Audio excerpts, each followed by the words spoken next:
Bedford. Thank you, Madam Deputy Speaker. What the Sentencing Council ludicrously proposed was nothing short of two-tier justice. Guidelines that would mean young black, Asian or indeed other non-white offenders could have received more lenient sentences than their white counterparts in the exact same circumstances. But let me be clear, justice must be equality before the law. As someone once said, justice must not only be done, but be seen to be done. It should not depend on your race, the colour of your skin, your culture or your religion.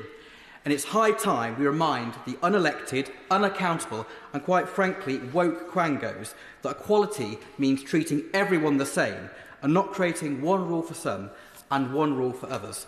So I'm glad, Madam Deputy Speaker, that we have finally reached the second reading of this bill that will stop the madness espoused by this out-of-touch Liberal dinner party set advisory body. For far too long, bodies such as the Sentencing Council have been allowed to rule the roost. Such bodies and quangos are costing the taxpayer in excess of £64 billion a year for unserious and wasteful organisations. Parliament must be sovereign and should not continue to come up against a brick wall of regulatory and bureaucratic obstacles. Madam Deputy Speaker, I can't help but sense déjà vu. I was sat in this very place well over a month ago when my right honourable friend, the Shadow Lord Chancellor, brought forward legislation that would have prevented this slide into a two-tier justice. And all this while the Lord Chancellor allowed the Chairman of the Sentencing Council to effectively run rings around her, the government and the will of this House. Let's stop pretending. Sadly, two-tier justice does exist and the British people know it. Just look at the facts.